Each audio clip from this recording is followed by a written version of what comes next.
भक्तमाल ग्रंथ किसी सामान्य महापुरुष की कृति नहीं है, स्वयं श्री नाभा गोस्वामी जी की कृति है। और नाभा जी के मूल रूप का अनुसंधान यदि हम करें तो नाभा जी द्वादश महाभागवतों में प्रथम महाभागवत श्री ब्रह्मा जी के अंश अवतार हैं।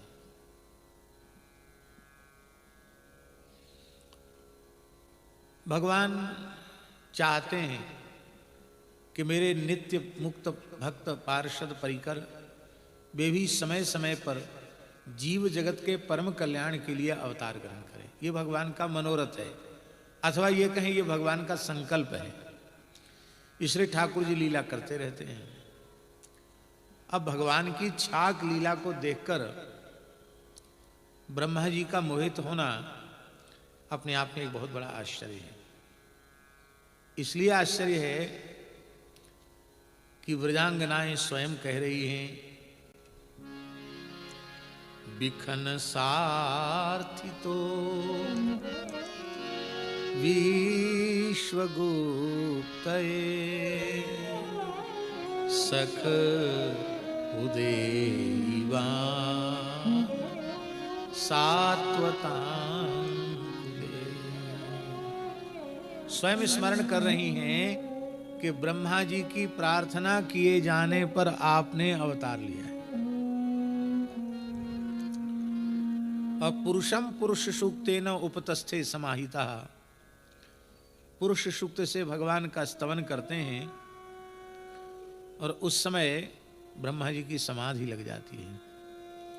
और समाधि में परात्पर परब्रह्म श्री कृष्ण द्विभुज मुरली मनोहर लकुट मुकुट मयूर पिच्छधारी श्री कृष्ण नित्य गोलोक विहारी श्री कृष्ण वे उनके ध्यान में प्रकट होते हैं और समाधि की अवस्था में उन्हें आदेश देते हैं कि मैं अवतार ले रहा हूं। और भगवान ने जो आज्ञा दी है वह आज्ञा ब्रह्मा जी देवताओं को सुनाते हैं। श्रीमद् भागवत दसम स्कंद पूर्वार्ध इसका प्रमाण है। फिर उन ब्रह्मा जी का मोहित होना बहुत बड़े आश्चर्य की घटना है और बड़ी गहरी बात है। चतुश्लोकी भागवत का उपदेश देते समय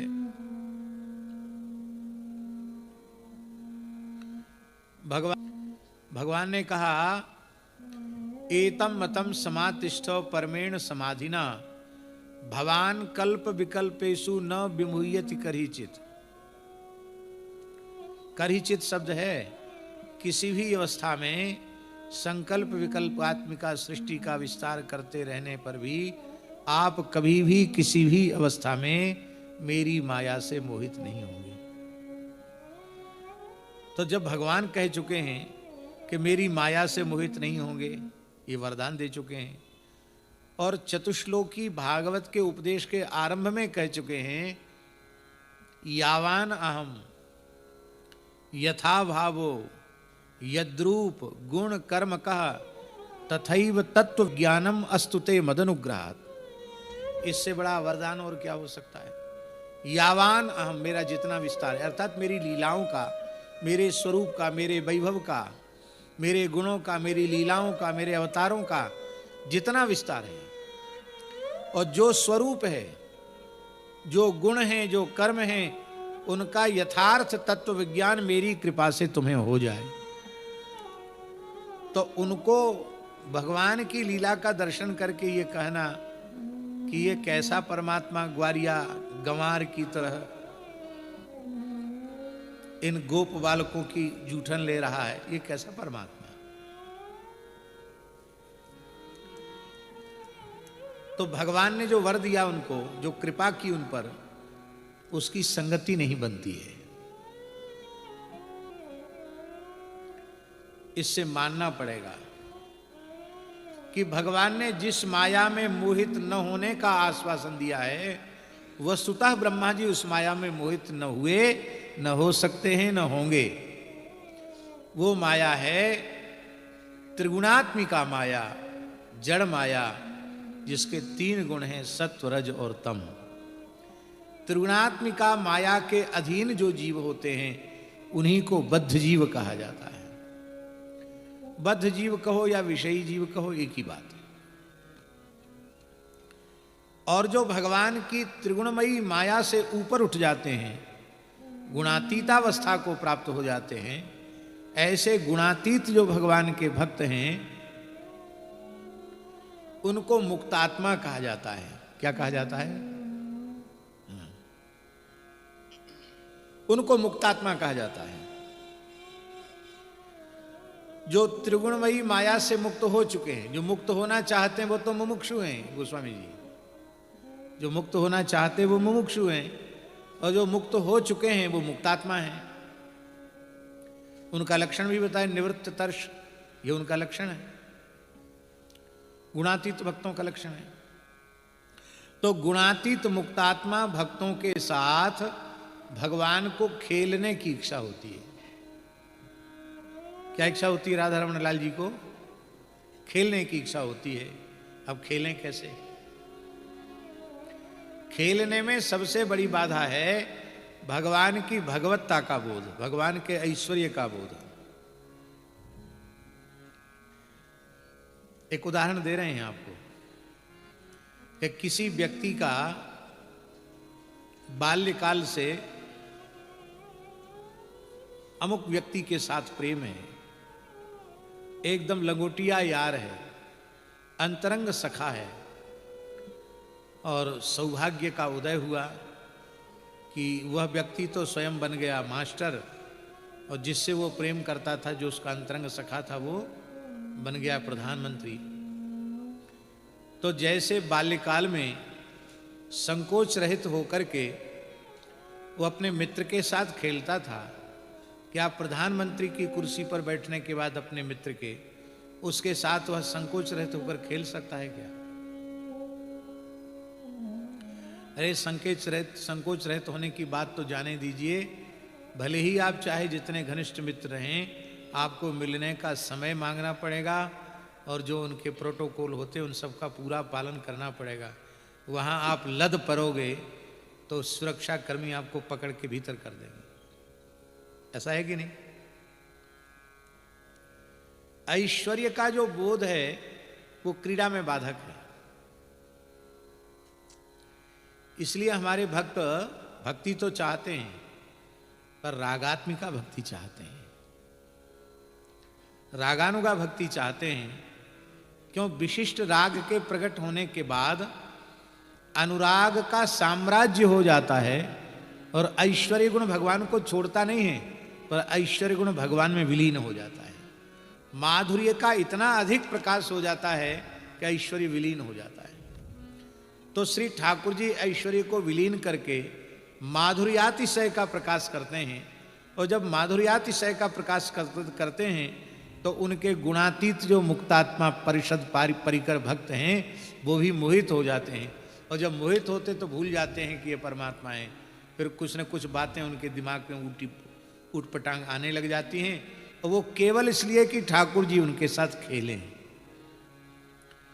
तो ठाकुर जी ने सोचा, भैया हमारो पहलो बेटा है ब्रह्मा, प्रथम पुत्र है, और बाप बेटा का सख्य तो संभव नहीं है, पर ब्रज में दो ही रसों का साम्राज्य है, या तो गोपी जनों के यहाँ माधुर्य का साम्राज्य है, या गोप गणों के बीच में सख्य का साम्राज्य है।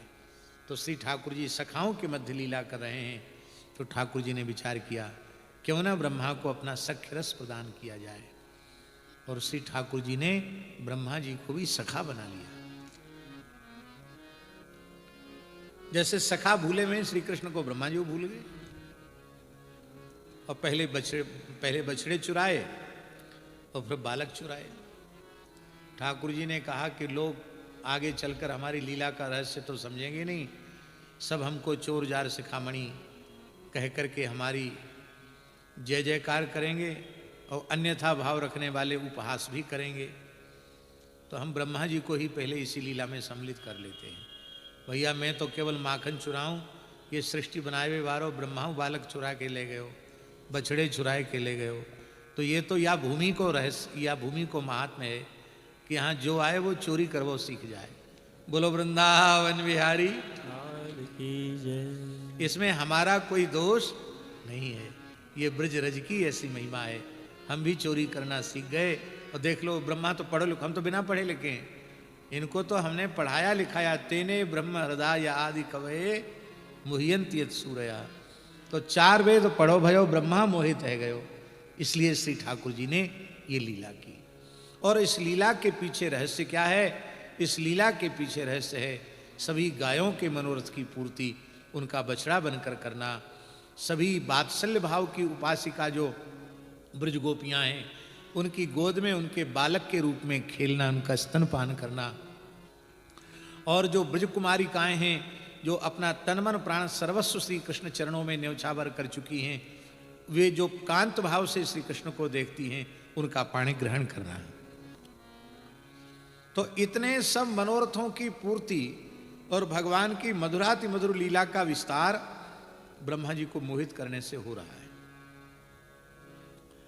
और एक विशेष बात है, इसके पीछे ठाकुर जी का एक भाव और है। कौन सा भाव है? इसके पीछे ठाकुर जी का एक भाव ये है कि मैं तो ब्रज में आया हूं ब्रज भूमि का आस्वादन करने के लिए। फिर ब्रज भूमि के ब्रज रज के आस्वादन में सबसे बड़ी बाधिका यशोदा सिद्ध हो रही है। कैसे? मैया ने स्नान ध्यान करायो, सुंदर श्रृंगार करायो और सुंदर सुकोमल मखमली गलीचा के ऊपर बालकृष्ण को पधराए दियो और सुंदर सुंदर मणिन ते जटित खिलौना चारों ओर पधरा दिए। पर श्री ठाकुर जी कब वहां से निकस के रज में खेलवे लगे। धूरी भरे अति शोभित श्याम जू। महल में धूर को कहा काम, पर ठाकुर जी महल में नहीं खेल रहे हैं, रज में खेल रहे हैं। धूरी भरे अति शोभित श्याम जू, तैसी बनी श्री सुंदर चोटी, खेलत खात फिरे अंगना, पग पैजनी बाजत पीरी कचोटी, या छवि को रस खान बिलोकत, भारत काम कलानिधि कोटि, काग के भाग कहा कहिए, हरि हाथ सो ले गयो माखन रोटी। मैया ने देखी आने तो सबरो श्रृंगार रज में एकम एक कर लियो। तो मैया दौड़ी और मैया ने वस्त्र परिवर्तित कर दिए और अपने आंचल सो, आंचर के छोर सो श्री लाल जी के श्रृंग में रजी भई ब्रजर झाड़ दी, पोछ दी, नवीन वस्त्र धारण कराए दिए। ठाकुर जी ने कहा कि ये रज तो झाड़ देती है, अब पंकाभिषेक लीला करें। तो श्री ठाकुर जी ब्रज करदमेशु कीचड़ में जाके खेलवे लग गए। श्री बिलमंगल जी ने तो इसे पंकाभिषेक लीला कहा। पंकाभिषिक्त सकला वयवम विलोक्य, दामोदरम बदति कोपवशाद यशोदा, त्वं शूकरोसि गत जन्मनि पूतनारे, इत्युक्त सस्मित मुखो वतनो मुरारी। हमें तो ऐसा लगे धोखे थे नंदे को ये घर में लाला बन के आएगा, पूर्व जन्म को सूकर है। ठाकुर जी खिलखिला के हंस पड़े। श्री बिल्वमंगल जी कह रहे हैं कि दो दो दतुली से सुशोभित भगवान का वह हास्य हम सब रसिकों की, प्रेमियों की रक्षा करे हैं। इत्युक्त सस्मित मुखा मुरारी न मने अस्माकं न अवतु, हम सब वैष्णवों की रक्षा करे। पंकांग राग रुचिरा उपगुह्य दोर्भ्याम। पंक को भी सुखदेव जी ने पंक नहीं कहा, अंग राग कहा। पंकांग राग रुचिरौ उपगुह्य दोर्भ्याम। मैया ने स्नान करा दिया कि आज तेरे जन्म को नक्षत्र है, कीच में ते नहाए दियो। ठाकुर जी ने कहा रज में खेलते हैं तो झाड़ देती है, कीच में स्नान करते हैं कि ज्यादा देर तक रज का संपर्क रहे, गीली रज का, तो स्नान करा देती है।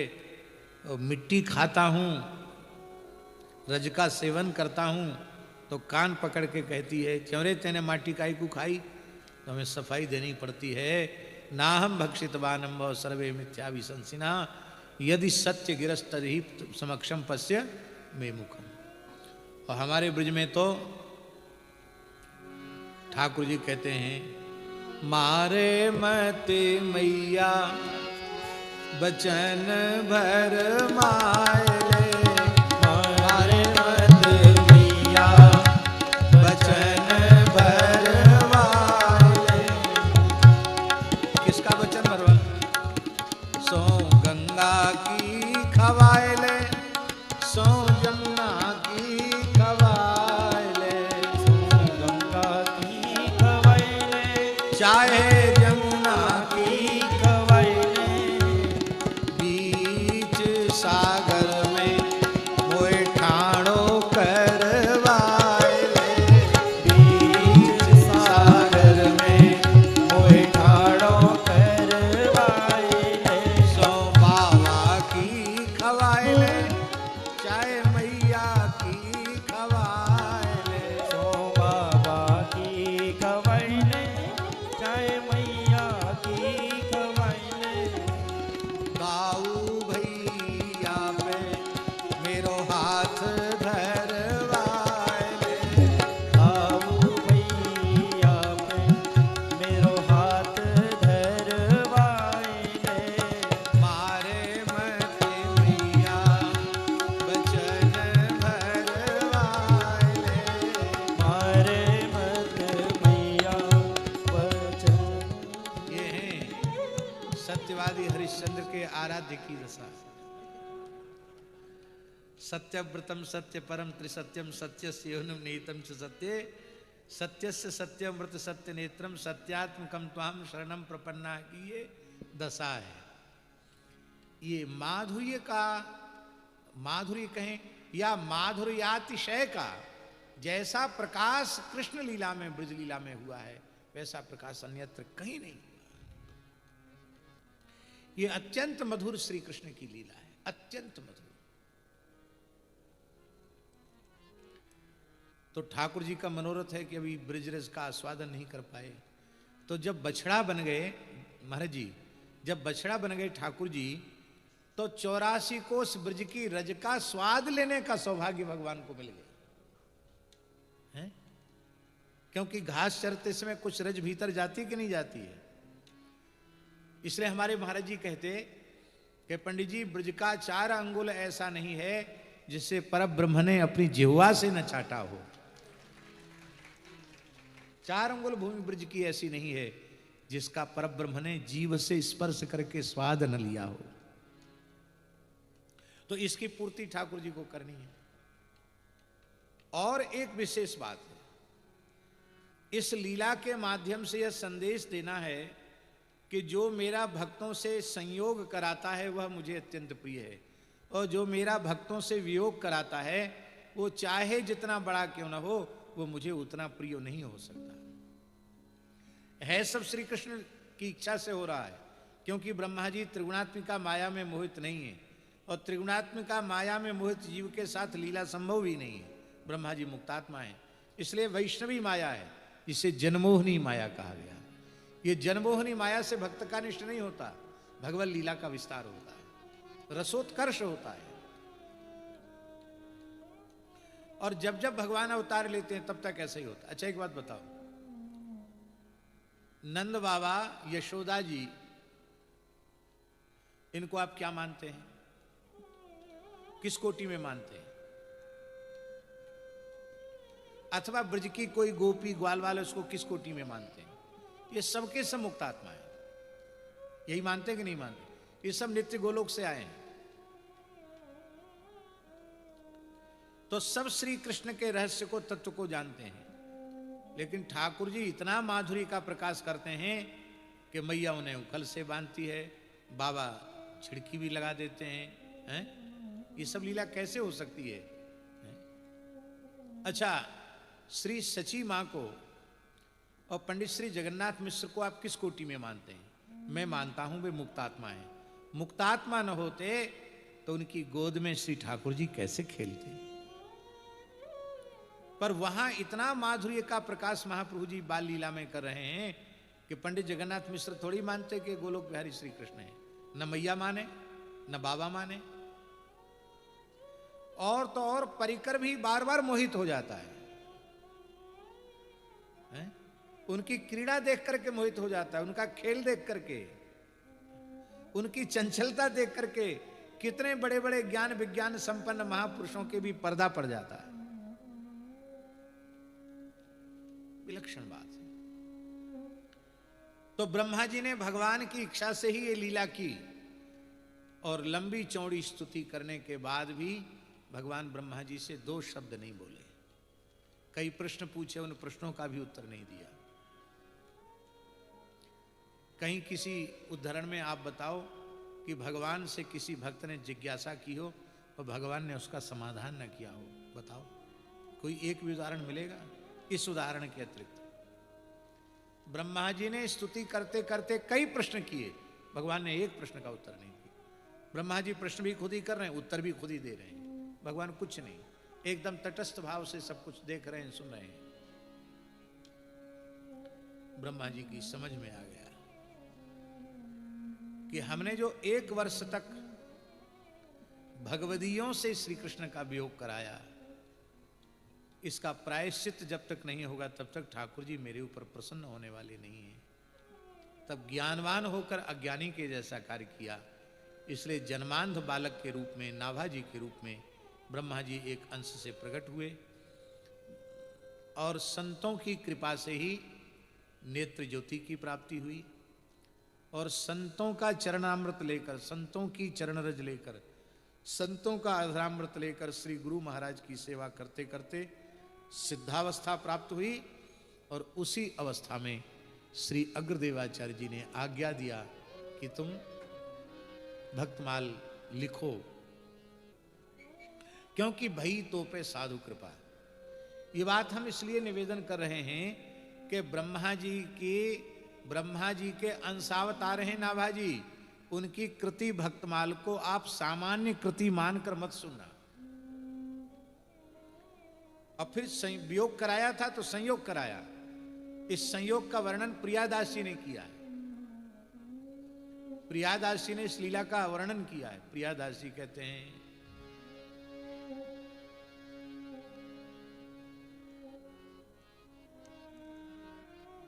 कि 5 भक्ति के जो रस हैं, शांत, दास्य, सख्य, वात्सल्य और श्रृंगार, ये 5 रस वस्तुतः ये भक्त जगत की वाटिका के ये 5 रसों के उपासक भक्त पुष्प ही हैं। और इन भक्त पुष्पों का चयन करके नाभा नाम की अली ने इसे एक भक्ति के सूत्र में पिरोया है।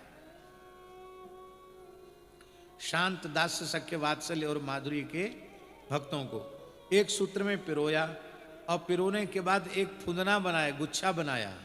अब देखिए, जो गुच्छा है ना, उस गुच्छे में 5 रंग के फूल हैं। इसका मतलब है कि कोबड़ छोट कहत अपराधु, वात्सल्य वालों को भी शीर्ष स्थान पर रखा, सख्य वालों को भी, दास्य वालों को भी, माधुरी वालों को भी, शांत वालों को भी। ये फुंदना। अब नाभा अली माला लेकर के जब कुंज में आई, श्री राधा रमण लाल जी को माला पधराने के लिए आई, ये प्रियादास जी का भाव है। तो श्री प्रियादास जी कहते हैं कि युगल प्रेम कलह करने लगे। प्रिया जी कह रही थी कि अरे नाभा अली, तू या माला को मोकू धारण कराए दे, क्योंकि ये माला बड़ी सुहावनी है, बड़ी प्यारी है। या माला को मैं अपने कंठ में निरंतर धारण करूंगी। लाल जी बोले नहीं नहीं, ये माला तो मेरे योग्य है, मोकू धारण कराओ। अब माला है एक और पहरवे वारे हैं 2, और दोनों ही अपना अपना पक्ष रख रहे हैं। ठाकुर जी कहते हैं हमारे भक्त ज्यादा हैं इस माला में। किशोरी जी कह रही हैं भैया वृंदावन के, अवध के, मिथिला के रसिक भक्त तो सब प्रिया पक्षपाती हैं, वो सब हमारे हैं। वो कहते हमारे, वो कहते हमारे। नाभा अली बड़ी चतुर। नाभा अली ने कहा पहले आप हमारी एक बात को समाधान कर दो। क्या? कि पहले आप ये बताओ कि आप 2 हो कि 1? बोलो वृंदावन बिहारी। आप 2 हो कि 1? युगल मुस्कुरा गए। कहियत भिन्न ना भिन्न, गिरा अर्थ जल बीच सम। हम 2 होकर भी 1 हैं और 1 होकर भी 2 हैं। एक ज्योतिरभूत द्वेधा राधा माधव रूपकम। तो जब 2 होकर भी 1 और 1 होकर भी 2, तो माला पहनाने में फिर क्या संकट आ गया? दोनों को मैं एक साथ ही धारण करा देती हूं। तो प्रियादासी लिख रहे हैं महाराज जी, धारी उर प्यारी क्यों करत न न्यारी, अहो देखो गति न्यारी ढरी पायन को आई है। भाववती अली नाभा नाम, वैजयंती दाम, नाम भी वैजयंती लिखा है, वैजयंती दाम, भाववती अली नाभा नाम, पी के पहरावे को रचिके बनाई है। तो धारी उर प्यारी, प्रिया प्रीतम ने एक साथ अपने हृदय में धारण किया उस माला को। उर्धारी का अर्थात भक्तों को अपना सर्वस्वभूत आलिंगन दिया। धारी उर प्यारी क्यों करत न न्यारी, पर देखो तो इस माला की विचित्रता, अहो देखो गति न्यारी ढरी पायन को आई है। प्रिया प्रीतम तो रसिकों को, भक्तों को वक्ष से लगाना चाहते हैं, पर वे अतिशय दैन्य के कारण चरणों में न्योछावर होना चाहते हैं, इसलिए माला बार बार चरणों को चूम रही है, युगल के चरणों को। बोलो युगल सरकार की जय। और इसकी टीका कौन ने की? इसकी टीका की प्रियादास जी ने। प्रियादास जी श्रीमद् चैतन्य महाप्रभु की परंपरा के विरक्त संत हैं। श्री मन महाप्रभु जी के पार्षद परिकर पट्ट शिष्य श्रीमद् गोपाल भट्ट गोस्वामी पाद और उनके शिष्य श्री श्रीनिवास प्रभु, क्यों जी महाराज, और श्री श्रीनिवास प्रभु के शिष्य श्री मनोहर दास जी और श्री मनोहर दास जी के शिष्य श्री प्रियादास जी। तो महाप्रभु जी के कितनी पीढ़ी में हो गए?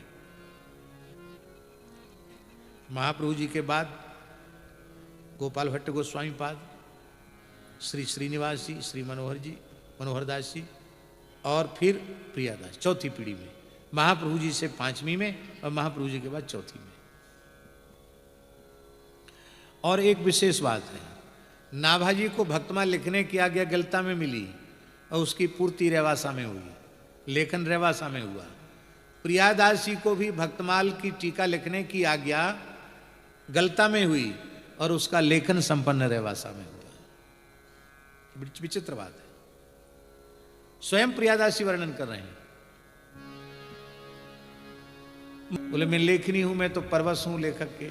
नाभाजू कहाई आते प्रौढ़ के सुनाई, नाभाजू कहाई आते प्रौढ़ के सुनाई, नाभाजू कहाई आते प्रौढ़ के सुनाई, नाभाजू कहाई आते प्रौढ़ के सुनाई।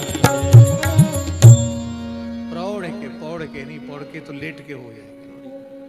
हाँ, तुम पौड़ के बोलने लगे। हाँ, पौड़वे को समय है। बोलो वृंदावन बिहारी लाल की जय। तो महाराज जी वे स्वयं कहते हैं कि मैं लेखक हूं ही नहीं, लेखक तो श्री नाभाजी हैं, मैं लेखनी हूं। और इसलिए व्यास जी एकमात्र भक्तमाल ऐसा ग्रंथ है जहां टीका को मूल से अलग नहीं माना गया। एकमात्र, हम एकमात्र इसलिए कह रहे हैं कि मूल से टीका को अलग माना ही जाता है। मूल के ऊपर टीका है, भागवत जी मूल है, उस पर विविध आचार्यों की टीकाएं हैं, लेकिन टीका को टीका माना जाएगा, मूल को मूल माना जाएगा। प्रियादास जी की टीका को मूल माना जाता है। इसलिए भक्तमाल जयंती नाभाजी ने बसंत पंचमी से भक्तमाल लिखना शुरू किया। बसंत पंचमी को भक्तमाल जयंती नहीं मनाई जाती है। जब प्रियादास जी ने ग्रंथ को पूर्ण किया टीका लिख करके, फाल्गुन बदी सप्तमी को, फाल्गुन कृष्ण सप्तमी को, ये फाल्गुन को महीना भक्तमाल जयंती को महीना है, फाल्गुन कृष्ण सप्तमी को जब ग्रंथ पूर्ण किया तब उसकी जयंती पूरे देश में वैष्णव मनाते हैं। जैसे मानस जी की जयंती मनाते हैं, ऐसी भक्तमाल जी की भी जयंती मनाते हैं। तो हम इसलिए ये बात निवेदन कर रहे हैं कि नाभाजी भी असामान्य को। अच्छा, एक और बात है विशेष, वो कहना जरूरी है इस प्रसंग में, वो ये है कि एक ही काल में भक्ति जगत के दो ग्रंथ रत्न प्रकट हुए, एक ही संप्रदाय में प्रकट हुए, एक रामचरितमानस और एक श्री भक्तमाल जी। ये दोनों एक ही काल की रचना है, लगभग काल एक है। नाभाजी ने अपना काल नहीं लिखा, हम किस संवत में लिख रहे हैं, पर तुलसीदास जी ने लिख दिया। संवत 1631 करऊं कथा हरिपद्धर सीसा, नौमी भौम बार मधुमासा, अवधपुरी यह चरित प्रकाशा, ये कहा। पर प्रियादास जी ने बड़ी कृपा की हम सब पर कि उन्होंने भक्तमाल टीका की पूर्ति का संवत लिख दिया। संवत प्रसिद्ध 10/7/69 फाल्गुन मास बदी सप्तमी बिताई के, ये लिख दिया उन्होंने। फाल्गुन कृष्ण सप्तमी संवत 1769 में यह ग्रंथ पूर्ण हुआ। तो बोले आपको लिखने की आज्ञा कब मिली? तो प्रियादास जी कहते हैं नाभाजी निकुंज प्रवेश के 100 वर्ष बाद प्रत्यक्ष प्रकट होकर उन्होंने आज्ञा दी। तो इससे सिद्ध हो गया कि उनका तिरोभाव संवत निकल आया। संवत 1769 में भक्तमाल पूर्ण हुआ, उस ये 100 वर्ष के बाद प्रकट होकर आज्ञा दे रहे हैं, तो उसके 100 वर्ष सीधे पीछे चले जाओ। तो 100 वर्ष पीछे जाने पर तिरोभाव संवत क्या आ गया? 1669 आ गया। अब नाभाजी के अंतिम काल की रचना तो है नहीं, नाभाजी किशोर अवस्था में हैं, अपने गुरुजी को पंखा झल रहे हैं, और उसी समय वो दृश्य जहाज वाला दिख गया और कहा तेरे ऊपर संत कृपा हो गई है। गुरु के हृदय की जो मधुर रस की जो उपासना सेवा है उसे तूने प्रत्यक्ष देख लिया, महल की सेवा में तुझे प्रवेश मिल गया।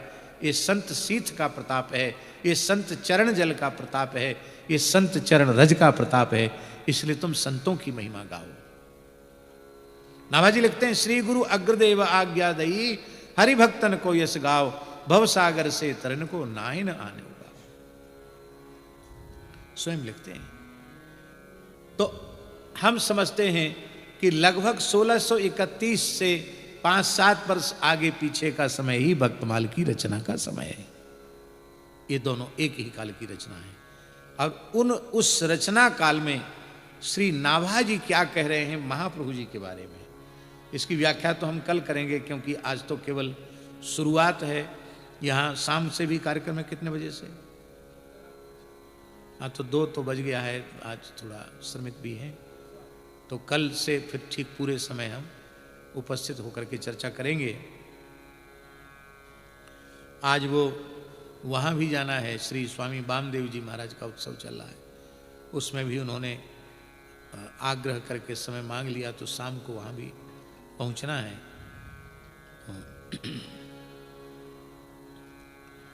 अब महाप्रभु जी का स्वरूप नाभाजी के शब्दों में, और एक विशेषता है कि नाभाजी चाहते तो श्री चैतन्य महाप्रभु जी का 6 छंद अलग लिखते और श्रीपाद नित्यानंद महाप्रभु का 6 छंद अलग लिखते, लेकिन उन्होंने अलग नहीं लिखा। श्री चैतन्य और नित्यानंद महाप्रभु को एक साथ लिया। इसमें भी एक बड़ा रहस्य है महाराज जी। रहस्य इसमें यह है कि वस्तुतः गौर तत्व को इस पृथ्वी पर यदि कोई जानता है तो वह श्री नित्यानंद तत्व ही है, बाकी सब अनुमान करते हैं। और नित्यानंद तत्व को यथार्थ रूप में कोई जानता है तो वह श्री गौर हरि ही है, और कोई दूसरा नित्यानंद तत्व को नहीं जान सकता। इसलिए दोनों को एक साथ रखा, युगल को एक साथ रखा। एक गौर तेज हैं तो एक श्याम तेज हैं, दोनों के एक साथ रखा। अद्भुत है, यही भाव है नाभाजी का। माने दोनों को एक रूप माना। और आपने सुना होगा श्री नित्यानंद पाद की कृपा के बिना श्री गौर कृपा का आस्वादन करने का कोई अधिकारी नहीं है। यह यथार्थ रूप में सबने स्वीकार किया कि नहीं? माने श्री गौर हरि की जो प्रेम संपत्ति है, उस प्रेम संपत्ति के अधिकारी, उसके स्वामी, उसके खजांची, उनके कुंजीदार श्री नित्यानंद जी हैं। इसलिए रसिक संतों ने गौर हरि से ज्यादा नित्यानंद जी को पुकारा है कि हे नित्यानंद प्रभु, आप कृपा करें तो श्री गौर हरि का दिव्य प्रेम प्राप्त करके हम कृतकृत्य हो सकते हैं। कृतार्थ हो सकते हैं। इसीलिए महाप्रभु जी के चरित्र में आता है कि ये जो है ना, श्री रघुनाथ दास गोस्वामी पाद को नित्यानंद जी का दर्शन पीछे हुआ, ऐसा ही है ना, और महाप्रभु जी का दर्शन पहले हो गया। तो जब नित्यानंद जी का दर्शन हुआ तो नित्यानंद जी भावाविष्ट हो गए और उन्होंने चोर चोर कह करके कहा कि ये संपत्ति तो मेरी है और मेरी संपत्ति का आस्वादन तू बिना मेरी अनुमति के कर रहा है। इसका मतलब वो अनुमति नहीं, वस्तुतः किसी को भी गौरहरि की कृपा मिल रही है तो उसके मूल में श्री नित्यानंद प्रभु की कृपा है। ये स्वीकार करनी पड़ेगी, चाहे प्रकट रूप में हो अथवा गुप्त रूप में हो, पर श्रीपाद नित्यानंद आचार्य हैं, उनकी कृपा के बिना श्री गौर प्रेम किसी को प्राप्त नहीं हो सकता है। इसलिए नाभाजी महाराज भक्तमाल के एक ही छंद में दोनों का एक साथ स्मरण कर रहे हैं। श्री नित्यानंद, और विचित्र बात देखिए, चैतन्य महाप्रभु पीछे, पहले किसका नाम ले रहे हैं नाभाजी? पहले नित्यानंद जी का नाम ले रहे हैं। बड़ी रहस्य की बात है। श्री नित्यानंद कृष्ण चैतन्य की भक्ति दसों दिश विस्तरी। श्री नित्यानंद कृष्ण चैतन्य की भक्ति दसों दिश विस्तरी। दसों दिश विस्तरी का अर्थ केवल इस धरती पर नहीं, ऊपर के लोग, नीचे के लोग, भुवन कोश ब्रह्मांड में महाप्रभु जी की, गौरहरि की, नित्यानंद प्रभु की भक्ति व्याप्त हो गई। श्री नित्यानंद कृष्ण चैतन्य की भक्ति दसों दिश विस्तरी। श्री नित्यानंद कृष्ण चैतन्य की भक्ति दसों दिश विस्तरी। कहाँ आविर्भाव हुआ महाप्रभु जी का? गौड़ देश में। क्यों हुआ? अरे ब्रज में ही प्रकट है जाते बहुत अच्छे हो, तो यहीं प्रकट हो जाते तो और आनंद की बात थी। अथवा और किसी धाम क्षेत्र को, जगन्नाथपुरी को धन्य कर देते, वहां नवद्वीप धाम में जाकर क्यों प्रकट हुए? दो प्रकार की बातें। कोई व्यक्ति मरीज है, रुग्ण है और चलकर वैद्य के पास तक आ सकता है तो उसको कैसे भी लोग उठाकर ले आते हैं। पर कुछ ऐसे गंभीर रोगी होते हैं जो जिनको वहां से हिलाया डुलाया जाए तो कब श्वास उड़ जाएगी पता नहीं। तब ऐसे मूर्छित मृतप्राय पड़े हुए मरणासन रोगियों के पास कुशल वैद्य स्वयं चलकर जाता है। मामा जी का भी गुरु प्रदत्त नाम नारायण दास जी है। तो हम तो यूं ऐसा मानते हैं कि कहीं नाभाजी ही एक अंश से कहीं नारायण दास जी भक्तमाली जी मामा जी के रूप से तो नहीं आए। जुगल जी, एक ही विशेष बात है, भक्त भगवंत गुण कीर्तन जो पूज्य बक्सर वाले महाराज जी ने लिखा, उसमें भक्त चरित्र पर सबसे पहले लेखनी यदि किसी भक्त पर उठाई तो सबसे पहले भक्त पर लेखनी चैतन्य महाप्रभु के ऊपर लेखनी उठाई मामा जी ने। और सबने अपने अपने ढंग से कहा है, पर मामा जी की जो रचनाएं हैं उन्होंने क्या कहा है ये विशेष बात है। और बहुत कुछ कहा है, इतना कहा है कि हम 3 दिन में मामा जी की बात नहीं कर सकते, भक्तमाल में तो कहेंगे क्या, फिर भी यथामति यथा समय कहेंगे। क्या ये प्रथम दर्शन था और हमको देखकर देखते ही रह गए हो। हम समझते हैं 1-1.5 मिनट तक उनके पलक ही नहीं गिरे, लगातार देखते रहे, हम भी देखते रहे उनकी ओर। इसके बाद उन्होंने हरिशरणम कीर्तन कराया और फिर कीर्तन करा के ही मौन खोला और फिर तुरंत हमको ही बुला। बीच में कोई माध्यम नहीं, किसी ने परिचय दिया हो या कोई बीच में माध्यम बना हो, ऐसा कोई नहीं। सीधे उन्होंने मेरे ऊपर कृपा की, मुझे निकट बुलाया। हमारी चोटी देखकर बड़े प्रसन्न हुए। जनेऊ हमारा 8 साल की उम्र में हो गया था, तो चोटी देख के प्रसन्न हुए और उन्होंने सबसे पहले पंडित जी कहा पंडित जी कुछ सुनाओ।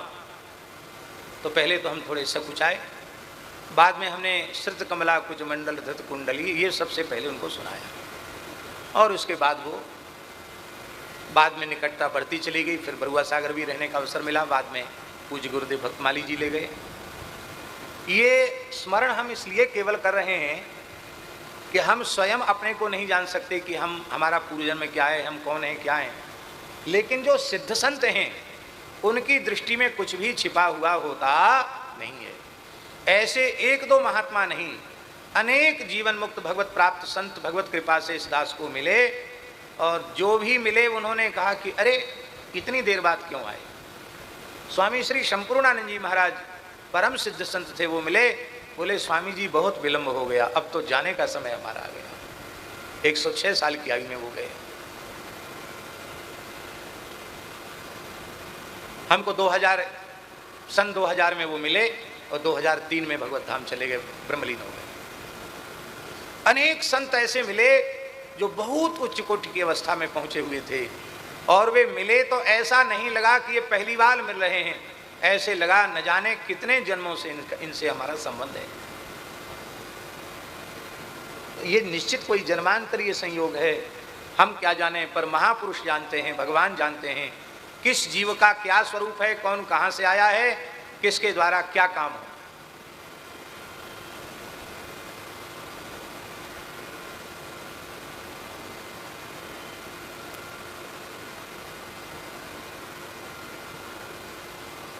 महापुरुषों की बात कहने से आप लोगों के मन में ऐसा आएगा, शायद किसी के मन में आ सकता है कि शायद ये अपनी प्रशंसा कर रहे हैं, लेकिन भूल कर भी आप ऐसा मन में मत लाना, कृपा करके। ये जो यथार्थ है इसको हम निवेदन कर रहे हैं। हम जब बरुआ सागर में थे तो इस क्षेत्र के सर्वोपरि विद्वान, काशी में जिन्होंने अध्ययन किया, श्रद्धेय वंदनीय पंडित श्री भागीरथ जी आचार्य जी, वो स्वामी जी के निकट जाते थे, यज्ञाचार्य भी होते थे वो। तो दद्दा ने बरुआ सागर, मेरे सामने की बात है, दद्दा ने स्वामी जी से कहा बुंदेली भाषा में, ये क्या पढ़ा रहे, इसको क्या पढ़ा रहे हो। उनके कहने का भाव था कि यहाँ बढ़िया पढ़ाई नहीं तो बनारस भेज दो, संस्कृत ही पढ़ना है तो। ये क्या पढ़ा रहे, पंडिताई तो हमारे घरे हो, तो पंडिताई लाख तो घर में ही पढ़ा दें, ये क्या पढ़ा रहे। उस समय पूज्य स्वामी जी ने कहा था, हमें पूरा याद है, बोले आचार्य जी आप नहीं समझेंगे इसको, ये केवल पूजा पट्टी यज्ञ कर्मकांड कराने वाला पंडित नहीं बनेगा, लाखों लोगों का मार्गदर्शन होगा इनके द्वारा, पूरी दुनिया का मार्गदर्शन होगा इसके द्वारा। और ये आप लोगों के जैसे गांव-गांव घूमने वाले नहीं होंगे, ये पूरे दुनिया की यात्रा करेंगे, हवाई जहाज से चलेंगे। हम तो उस समय हवाई जहाज भी नहीं जानते थे, गांव के लोग ऊपर उड़ती चील गाड़ी कहते थे, चील जैसी चलती ना तो चील गाड़ी कहते थे। अब तो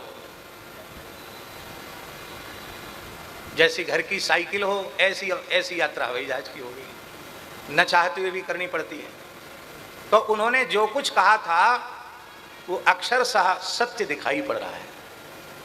तो उन्होंने कुछ न कुछ अपनी दृष्टि से देखा होगा, तब उन्होंने बोला, समय व्यतीत हो जाता है।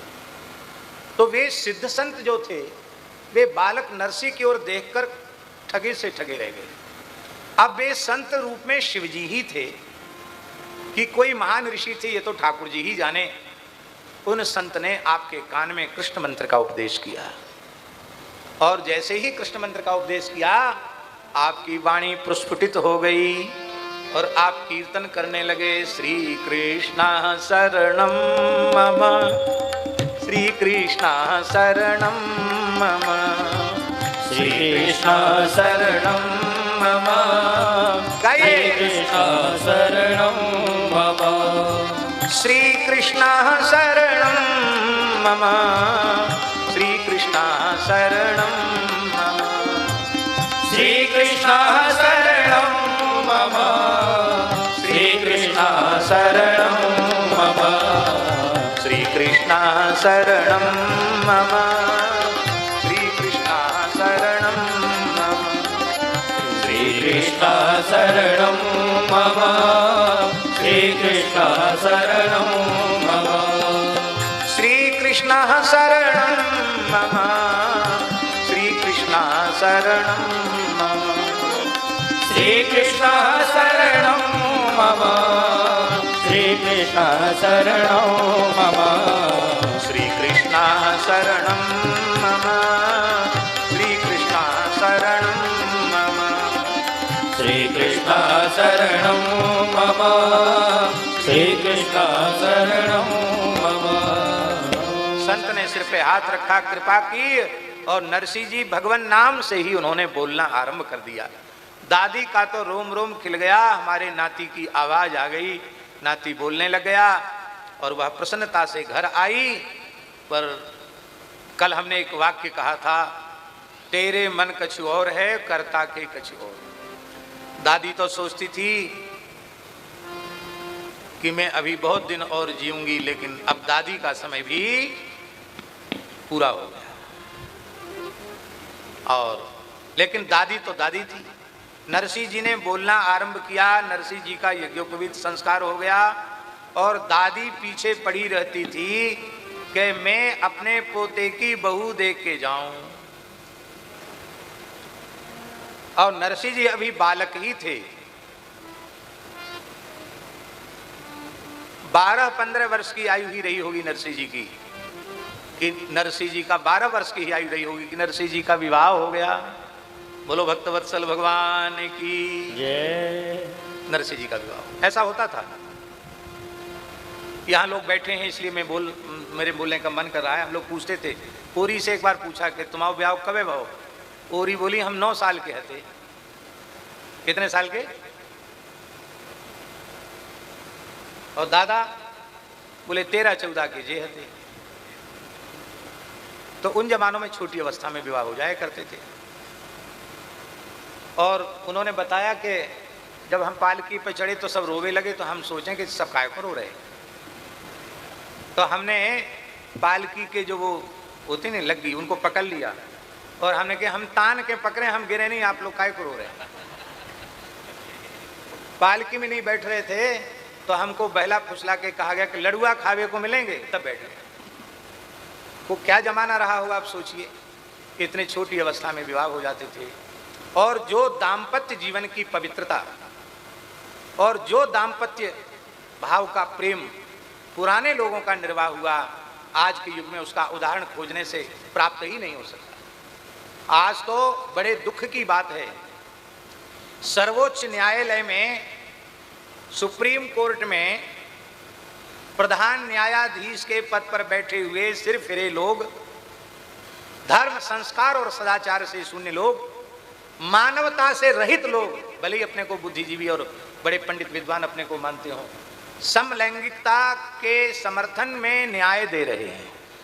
आपको पता होगा समलैंगिक विवाह का समर्थन सर्वोच्च न्यायालय ने किया था। और एक फैसला कि कोई भी पुरुष किसी भी महिला से आपसी सहमति से संबंध बना सकता है, कानून की दृष्टि से वह अनुचित नहीं है। कोई भी स्त्री किसी पुरुष से संबंध अपनी आपसी सहमति के आधार पर बना सकती है, उसमें न्यायालय का कोई प्रतिबंध नहीं है। अरे भाई, तुम सर्वोच्च न्यायाधीश के पद पर बैठकर ऐसे निर्णय सुना रहे हो, कितने कल्पों तक नरकों में तुम्हें पड़ा रहना पड़ेगा, इसकी परवाह नहीं है तुमको?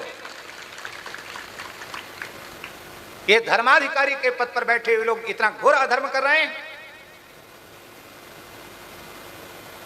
सबको सजा है पर इन्हें सजा नहीं है। वकीलों का उग्रवाद अलग है, जजों का उग्रवाद अलग है।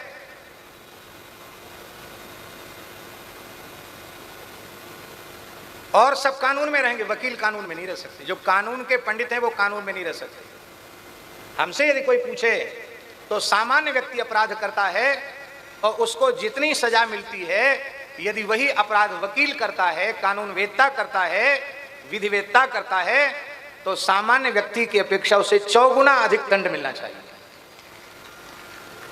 और वही अपराध यदि कोई जज करता है तो उसको 10 गुना दंड मिलना चाहिए। सामान्य व्यक्ति से 10 गुना अधिक दंड मिलना चाहिए। लेकिन न तो दंड के दायरे में वकील हैं, न दंड के दायरे में बैरिस्टर हैं, न दंड के दायरे में जज हैं, कोई दंड के दायरे, गरीब आदमी दंड के दायरे में।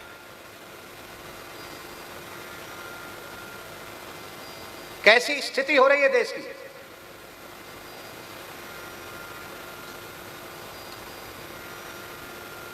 कोई प्रदेश सरकार किसी कानून को बनाती है, पास करती है और स्वीकृति के लिए राज्यपाल और राष्ट्रपति के पास भेजती है कानून बनाने के लिए। यदि वो निश्चित अवधि में उसकी स्वीकृति नहीं देते हैं तो सर्वोच्च न्यायालय कह रहा है कि फिर उसको अनुमति की आवश्यकता नहीं, वो कानून पास माना जाएगा। आप लोग पढ़े लिखे लोग बैठे हो, दिमाग से सोचो कितना घातक है देश की अखंडता के लिए, देश की सुरक्षा के लिए निर्णय जो सर्वोच्च न्यायालय में बैठे हुए लोग वो निर्णय दे रहे हैं। कितनी घातक बात है ये। तब तो कल के दिन कश्मीर के लोग प्रस्ताव पारित करेंगे कि 370 फिर से लागू हो जानी चाहिए, 30 धारा फिर से लागू हो जानी चाहिए और फिर से पहले जैसी स्थिति तिरंगा जलाने की, तिरंगा के अपमान की स्थिति आ जानी चाहिए। और राष्ट्रपति और राज्यपाल स्वीकृत न करें तो सर्वोच्च न्यायालय के फैसले के अनुसार वह स्वीकृत हो जाना चाहिए। ये न्याय संविधान के नाम पर जज शपथ लेते हैं। संविधान की किस धारा का आश्रय लेकर वो निर्णय दे रहे हैं। दुख की बात तो यह है कि सब के सब नास्तिक कम्युनिस्ट विचारधारा के लोग वहां तक बैठे हुए हैं, योग्य व्यक्ति वहां तक पहुंचता नहीं। ये लोग ही मिलकर आपस में चयन करते हैं। दिल्ली की घटना आप सबको पता है, कितने नोट जले हुए मिले, क्या हुआ, आया कोई निर्णय सामने। इतनी गंदगी देश में व्याप्त हो चुकी है कि इसकी सफाई की जरूरत है। भगवान करें जैसे अच्छे समर्पित राष्ट्रभक्त शासक के समय हैं, ऐसे लोगों का शासन, ऐसी विचारधारा के लोगों का शासन पूरे देश में बहुत लंबे समय तक चलाने की आवश्यकता है। तब ये सफाई धीरे धीरे करके हो। अभी भी कुछ बहुत ज्यादा परिवर्तन नहीं है, अभी भ्रष्टाचार कम नहीं है। तो किस विषय पर बात आ गई? हाँ, दाम्पत्य जीवन की पवित्रता पर बात आ गई। और जब दाम्पत्य भाव पवित्र होगा तब जन्म लेने वाली संतान भी संस्कार संपन्न होगी। संतान जब संस्कार संपन्न होगी तभी कहा जाएगा धन्यो गृहस्थाश्रमः, तभी कहा जाएगा कि गृहस्थ आश्रम धन्य है। श्री नरसिंह जी का विवाह हो गया और बहू का मुख देखकर दादी जी चली गई।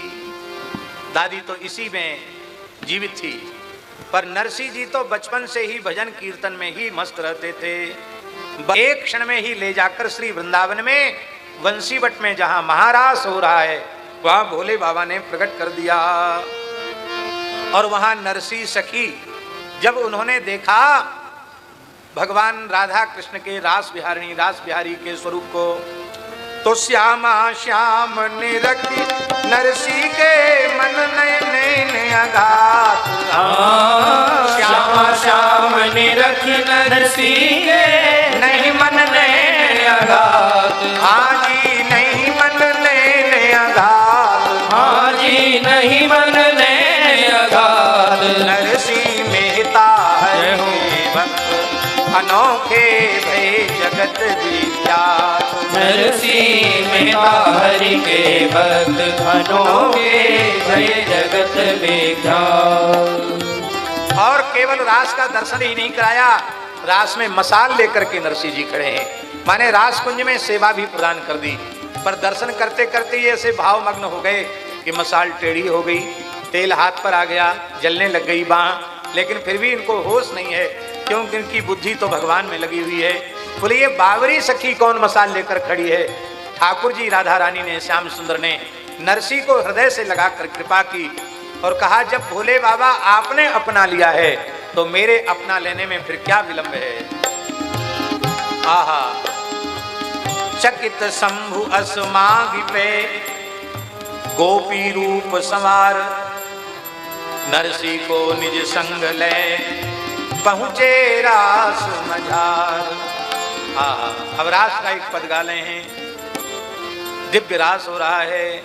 लाल लटकंता यौवन मनता, लाल लटकंता यौवन मनता।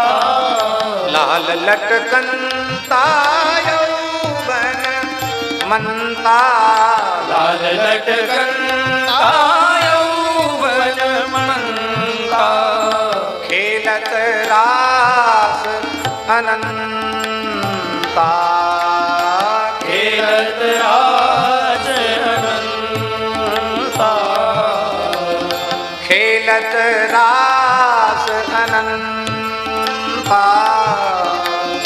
खेलत रास अनंता,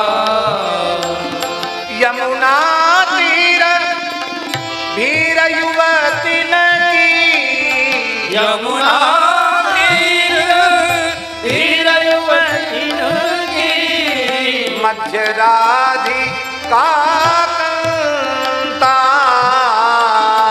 मध्य राधिका कांता, एकन के कर कंज कपोलन, एकन के कर कंज कपोलन, परिरंभण देत हसंता, परिरंभण देत हसंता, किशोरदास के स्वामी श्यामा कुंज विहारी, किशोरदास श्यामी श्यामा कुंज विहारी, किशोरदास के स्वामी श्यामा कुंज विहारी, किशोरदास स्वामी श्यामा कुंज विहारी, विहरत केली करंता, विहरत केली कलंता, लाल लटकंता यौवन मनता, लाल लटकंता यौवन मनता, खेलत रास अनंता, खेलत रास अनंता, खेलत रास अनंता, खेलत रास अनंता, लाल लटकंता यौवन मनता, लाल लटकंता यौवन मनता, खेलत रास अनंता, खेलत रास अनंता।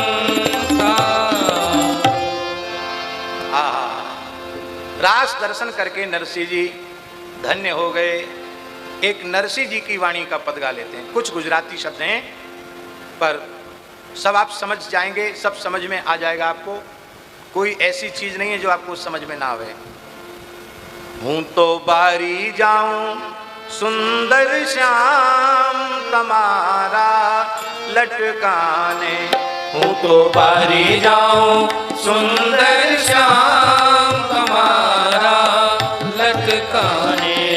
लटकाने जानते हो? लटका, ये नृत्य में रास में जो लटका होता है ना, और सब आपने लटके लटके में ही कर दिया। ये जितने अवतार हैं, जितनी लीला हैं, सब लटके वाली लीलाएं हैं। रास में भी लटकाई है। हूँ तो बारी जाऊं सुंदर श्याम तुम्हारे लटकाने, हूँ तो बारी जाऊं सुंदर श्याम तुम्हारे लटकाने। तुम्हारे कहने से हिंदी हो जाएगा, तुम्हारे कहने से गुजराती हो जाएगा। हूँ तो बारी जाऊं सुंदर श्याम तुम्हारा लटकाने, हूँ तो बारी जाऊं सुंदर श्याम तुम्हारे लटकाने।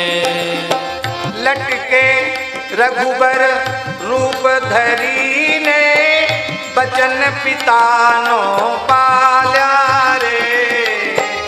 लटके रघुबर रूप धरी ने, बचन पिता नो पाल्यो रे। लटके जाई रण, लटके जाई रण रावण रोल्यो, लटके सीता बाल्या रे। लटके जाई रण रावण रोल्यो, लटके सीता बाल्या रे। हूँ तो बारी जाऊं सुंदर श्याम तुम्हारा लटकाने। हूँ तो बारी जाऊं सुंदर श्याम तुम्हारा लटकाने। हूँ तो बारी जाऊं सुंदर श्याम तुम्हारा लटकाने। आपने लीला पूर्वक श्री राम जी के रूप में अवतार लिया, अपने पिता के सत्य की रक्षा करने के लिए 14 वर्ष के वनवास की लीला की और एक लटके में ही रावण का वध कर दिया और विमान में बैठकर सीता जी को लेकर अयोध्या आ गए। हूँ तो बारी जाऊं सुंदर श्याम तुम्हारा लटकाने। हूँ तो बारी जाऊं सुंदर श्याम तुम्हारा लटकाने। लटके गिरी गोवर्धन तोल्यो, लटको वायो वंश रे। लटको गिरी गोवर्धन तोल्यो, लटको वायो वंश रे। लटके जाई दावानल पीधो, लटके मार्यो कंस रे। लटके जाए दावानल पीधो, लटके मार्यो कंस रे। तो बारी जाऊं सुंदर श्याम तुम्हारा लटकाने। तो बारी जाऊं सुंदर श्याम तुम्हारा लटकाने। लटके गौ गोकुल माचारी, लटके पलवट वाली रे। गौ गोकुल माचारी, लटके पलवट वाली रे। लटके जाए जमुना माँ बैठा, लटके जाए जमुना माँ बैठा। लटके नाथ्यो काली रे। लटके नाथ्यो काली रे। तो बारी जाऊं सुंदर श्याम तुम्हारा लटकाने। हो तो बारी जाऊं सुंदर श्याम तुम्हारा लटकाने। लटके बामन रूप धरी ने, जांचा बलि ने द्वार रे। लटके वामन रूप धरी ने, जांचा बलि ने द्वार रे। जांचा बलि ने द्वार रे। जांचा बलि ने द्वार रे। तृण डगल्या पृथ्वी ने काज, बलि बांध्यो पाताल रे। डगला पृथ्वी ने काज, बलि बांध्यो पाताल रे। तो बारी जाऊं सुंदर श्याम तुम्हारा लटकाने। हो तो बारी जाऊं सुंदर श्याम तुम्हारा लटकाने। एवा एवा लटका छे घना रे, लटका लाख करोड़ रे। एवा एवा लटका छे घना रे, लटका लाख करोड़ रे। ये लटका आपकी एक एक लटक की लीलाएं लाखों करोड़ हैं। हरि अनंत हरि अनंत। लटका लाख करोड़ रे। लटका लाख करोड़ रे। नरसैयानो स्वामी संगे रमता। नरसैयानो स्वामी संगे रमता। रमता रास में नाच रहे हैं। नरसैयों ने स्वामी संगे रमता। नरसैयों ने स्वामी संगे रमता। ईडू मोड़ा मोड़ रे। ईडू मोड़ा मोड़ रे। वो तो बारी जाऊं श्याम तुम्हारा लटका।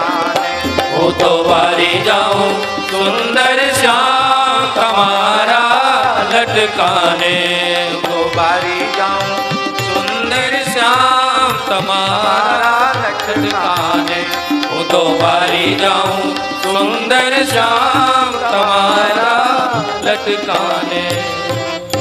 ये सब लीला आपकी एक एक लटक की ही है, सब लटका है, लाखों करोड़ों आपके लटके हैं, लीलाएं हैं। मैं तो न्यौछावर हूं आपकी एक एक लीला की अदा पर। ठाकुर जी ने कहा, नरसिंह जी बस हो गया काम, अब तुम लौट कर घर चले जाओ। क्यों?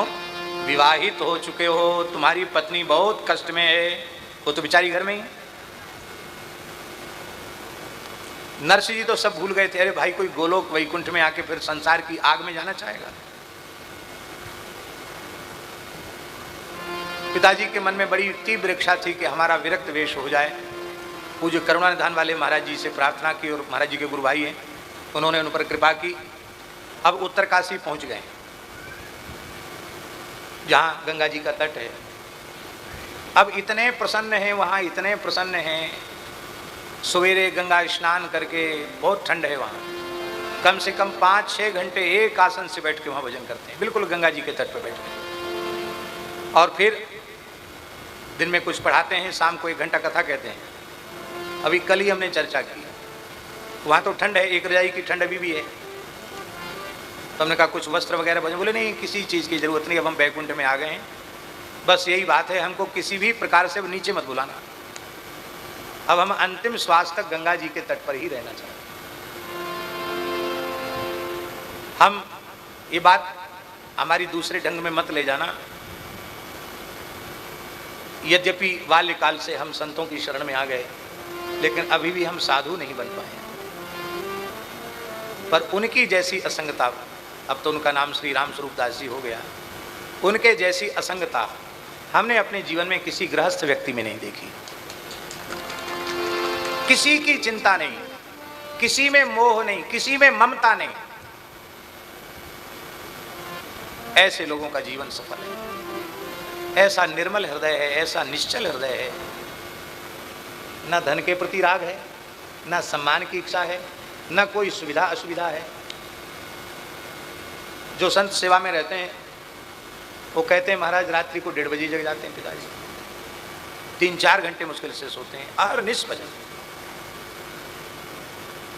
भैया जीवन यही है, कोल्हू के बैल की तरह आंख में पट्टी बंध गई, गले में घंटरिया लटका दी, टन टन टन टन, और बस। हमने बचपन में एक बार कोल्हू का बैल देखा है, यहाँ नहीं देखा, खनिया धाने में देखा। बहुत बचपन में गए थे हम वहाँ, तो वहाँ सुनने में आया था कि तेल निकलता है कोल्हू के बैल से। तो एक तेली के घर में हम गए थे बच्चों के साथ खेलते हुए, तो वहाँ मैंने देखा, हम तो देख के डर गए। अंधेरे कमरे में और एक बैल, उसकी आंखों पर पट्टी बंधी हुई है और गले में घंटी लटकी हुई है, टन टन बज रही है, धीरे धीरे कोल्हू का बैल घूमता है, पतली सी धार से तेल निकलता है। संसारी मोह ममता में फंसे हुए प्राणियों की वृत्ति कोल्हू के वेल के जैसी है। आंखों पर आसक्ति की ममता की पट्टी बंधी हुई है, घंटी बंधी हुई है, बस एक ही जगह घूमना वही। और यहाँ तो किसी वृद्ध को प्रेरणा दो कि अब हो गए लड़के बच्चों के, इसी में कहाँ तक पड़े, और भजन करो। ओ महाराज अब अपनो ज्ञान अपने पास धरे दो। क्यों? यही घर में हम भय, ओ यही घर से हमें मनने, इतई से निकलने हमारी राम नाम सत्य, अपनो ज्ञान अपने पास धरे रहो। भैया प्रत्येक मनुष्य को कभी इस प्रकार का जीवन जीने का भी भाव रखना चाहिए, जहाँ न अहंता हो, न ममता हो, न आसक्ति हो। और ये यहाँ से तो रोज बोलते हो, अब प्रभु कृपा करो यही भांति, सब तज भजन करो दिन राती। पर सब तज की बात तो जाने दो, चमड़ी चली जाए पर दमड़ी न जाए, हैं? कुछ नहीं। देखो आज दीनबंधु दास जी ने आज या कल, आज ही कहा था शायद, इन्होंने एक बात कही, बोले पहले बुंदेलखंड के लोग दान पुण्य कम करते थे इसलिए गरीबी थी, अब जब से दान पुण्य ज़्यादा करने लगे तो समृद्धि भी आ गई। अच्छी लगी इनकी बात, पहले से तो समृद्धि आई है। हमारे बाबूजी कहते हैं कि पहले लोग 10 रुपया चढ़ाते थे, 5 रुपया, अब 10 रुपये की जगह 100 रुपये चढ़ाते हैं, और जो 10 रुपये चढ़ाते थे वो 100 रुपये चढ़ाते हैं, और जो 100 रुपये चढ़ाते थे अब 500 रुपये चढ़ाते हैं। बोलो भक्तवत्सल भगवान की जय। हाँ, तो स्थिति ये है। नरसिंह जी बोले हमको मत भेजो संसार में। भगवान ने कहा कि हमें तुमसे बहुत काम लेना है, तुम्हारे माध्यम से असंख्यों जीवों में भक्ति का दान करवाना है, और वो तभी संभव होगा जब तुम उन लोगों के बीच में फिर से जाओगे। बोले प्रभु मेरी भौजाई ने हमको शपथ दे दी है, तुम्हें तुम्हारे भक्त भगवंत की, संत भगवंत की सौगंध है जो इस घर में तुमने द्वारा पांव रखा। तो भगवान बोले इसमें तुम्हें क्या समस्या आ रही है, उस घर में पांव मत रखो। जूनागढ़ में पांव मत रखना ऐसा तो नहीं कहा है। बोले हम कहाँ रहेंगे, है? घर तो वही है, वहां नहीं रहेंगे तो कहाँ रहेंगे? बोले कहाँ रहेंगे? संत कबीरदास जी का एक बात रे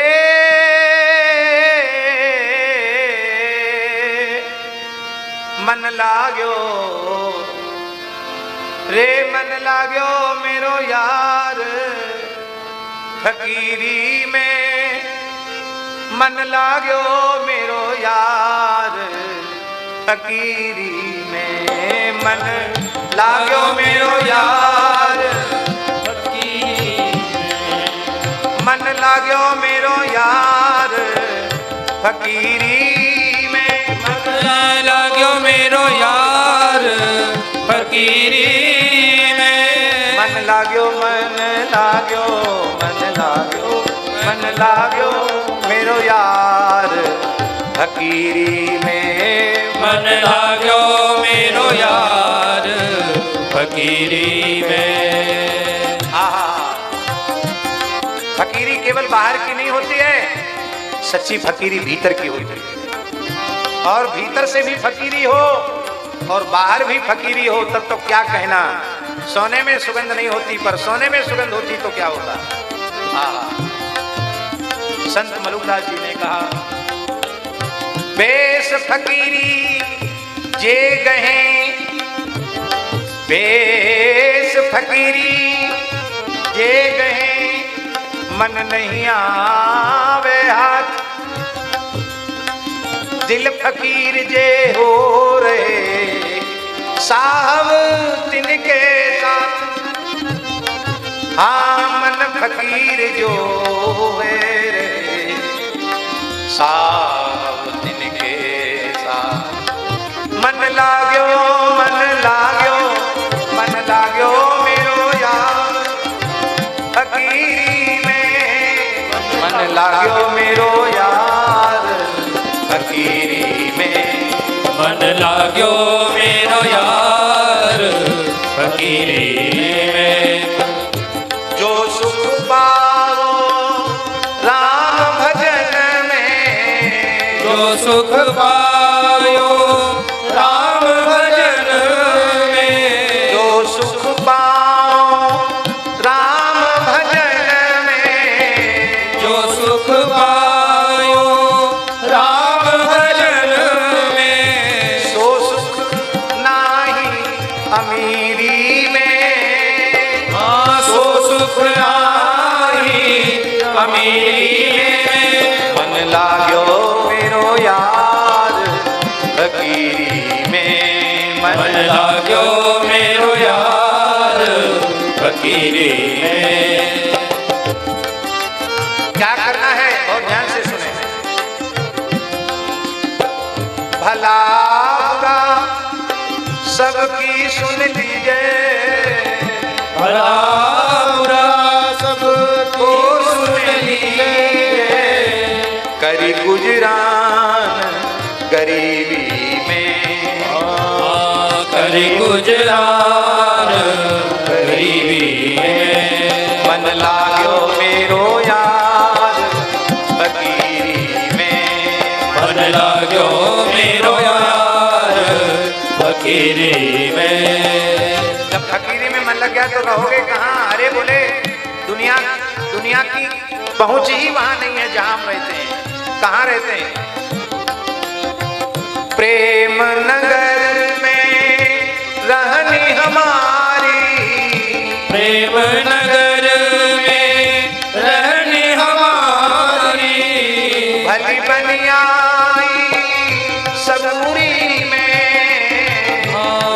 अपनी आई सबूरी में। मन लाग्यो मेरो यार फकीरी में।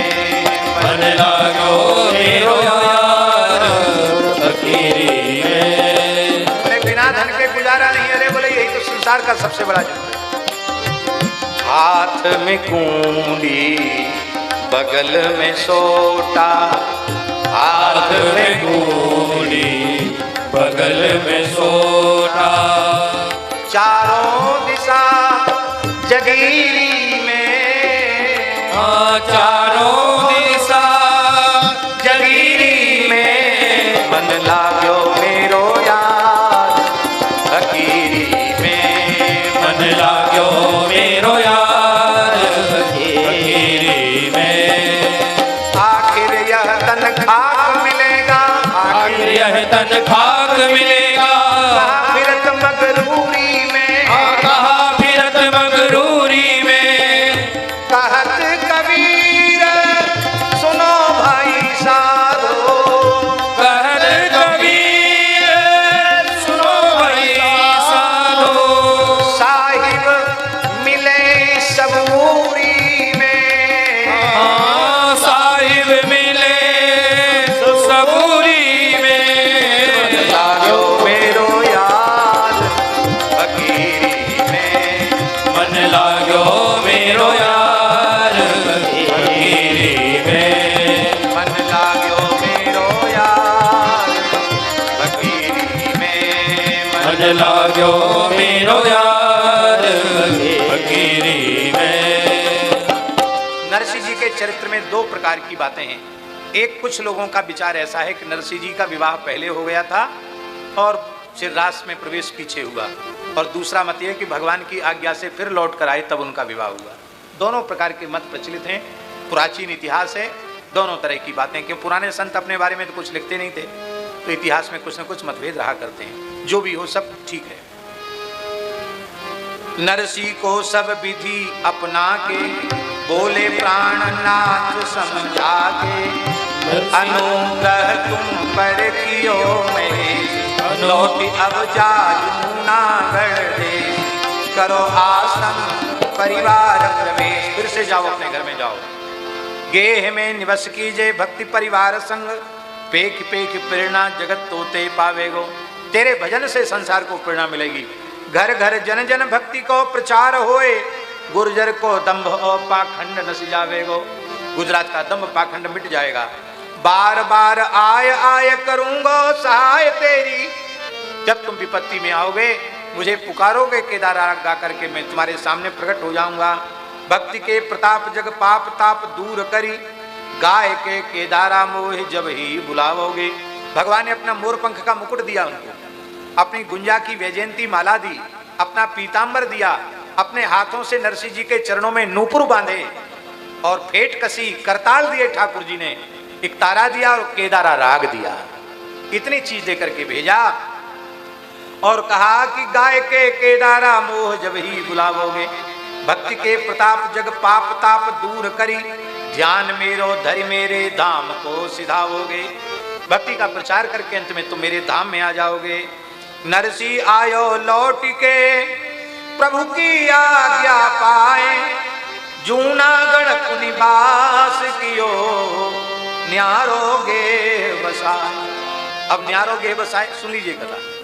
नरसिंह जी जब आए मस्तक पर तिलक लगाए हुए हैं, चंदन लगाए हुए हैं, गले में तुलसी की माला, गुंजा माला, वैजयंती माला, सुंदर पगड़ी, उस पर मोर पंख का मुकुट, पैर में घुंघरू, कमर में पीतांबर की फेट, हाथ में करताल और एक हाथ में तानपुरा एक तारा। ये विचित्र वेशभूषा देखकर भाभी तो मानो जले पर नमक पड़ गया। बोले लो थोड़ी बहुत हमारे भाई तेरे भाई की नाक बची थी समाज में, सो तूने यहां से कटवा दी। नाक क्या गर्दन कटवा डाली तेने। इस वेशभूषा को देखकर भाई भी नाराज हो गया। भाई ने कहा हम तो सोचते थे तुम सुधर गए होगे, लेकिन तुम तो सुधरे नहीं हो, पता नहीं क्या। दिल्ली में कहते हैं बिजू का, क्या बिजू का जैसे बन के चले आए। वो तो बेचारा विमुख था, यही समझता था। बोले मेरे प्रभु ने दी है ये वेशभूषा, मैं इसका त्याग नहीं कर सकता। बोले तुम अपनी आदत से लाचार हो तो हम भी नरसी मजबूर हैं। यद्यपि मुझे कहते हुए बहुत दुख हो रहा है कि मेरे पिता माता नहीं है और मैं ही तुम्हारा बड़ा भाई पिता के तुल्य हूँ, लेकिन इस रहने से तो तुम यहाँ नहीं रह सकते। काम धंधा करो, हमारे काम में हाथ बटाओ, ग्रस्त हो गए हो, कुछ दो पैसा कमाओ। पहले बसों पे लिखा रहता था पहले खुद कमाओ फिर दुल्हन लाओ। तो बाकी तो ठीक है, पैसा नहीं कमाते हो तो ब्याह करने का क्या मतलब। अब तो विवाहित हो तुम को करना पड़ेगा, और नहीं तो इसको भी ले जाओ। आप घर में घुसे नहीं क्योंकि शपथ दी थी, घर के बाहर ही खड़े हैं।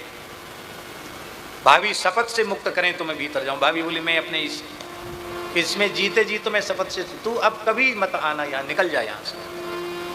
आज भी नरसिंह जी का चौरा नामक स्थान है जूनागढ़ में, वहाँ चौराहे पर एक वृक्ष के नीचे आकर नरसिंह जी बैठ गए।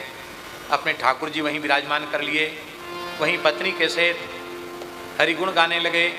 भगवान ने वैकुंठ से अक्रूर जी को भेजा और कहा कि तुम सारी व्यवस्था करो। अक्रूर जी आए और अक्रूर जी तो भगवत पार्षद हैं। भगवान के संकल्प से एक रात्रि में ही विशाल भवन, गगनचुंबी अट्टालिकाएं बन गई, भवन बन गया। खजाना, कुठार, भंडार, पंगत घर, संत निवास, मंदिर बनाओगे तो कितना समय लगेगा। अभी उत्तर काशी में मंदिर बनना है, बीच में लक्ष्मी नृसिंह भगवान होंगे, नृसिंह मंदिर होगा, पूरा मार्बल का बनना है। और ईशान कोण में भगवान शिव होंगे, शिव का मंदिर होगा। और नैऋत्य अग्नि कोण में भगवान गणेश का मंदिर होगा। नैऋत्य कोण में भगवान सूर्य का मंदिर होगा। और वायव्य कोण में भगवती दुर्गा का मंदिर होगा। जैसा पुराणों में, शास्त्रों में विष्णु पंचायतन का विधान है, उस विधान से मंदिर बनेगा। राम मंदिर जिन लोगों ने बनाया वही लोग बनाएंगे। अभी वर्तमान में उसकी न्यूनतम लागत आंकी गई है 35 करोड़। कितनी? और आगे बढ़ते बढ़ते बढ़ जाएगा। आप लोग कहेंगे इतनी व्यवस्था कहाँ से होगी? भगवान जाने कहाँ से होगी व्यवस्था। विचार कर लिया है, जब व्यवस्था जुट जाएगी तो काम शुरू हो जाएगा। वह उत्तराखंड का ऐसा अद्भुत अनुपम मंदिर बनेगा कि जो लोग भी गंगोत्री धाम जाएंगे वो बिना लक्ष्मी नृसिंह पंचायतन धाम के दर्शन के बिना कोई आगे नहीं बढ़ेगा। ऐसा अद्भुत धाम वहाँ बनने वाला है। तो एक दो दिन में बन जाएगा क्या? वो वर्षों लग जाएंगे बनने में। पत्थर का काम बहुत धीरे धीरे होता है। और फिर यहाँ से वहाँ तक का ट्रांसपोर्ट कितना कठिन है। बिना मिला के अपने यहाँ से गंगोत्री 1 घंटे का रास्ता है। आप सोचो कितनी पास में, गंगोत्री में ही समझो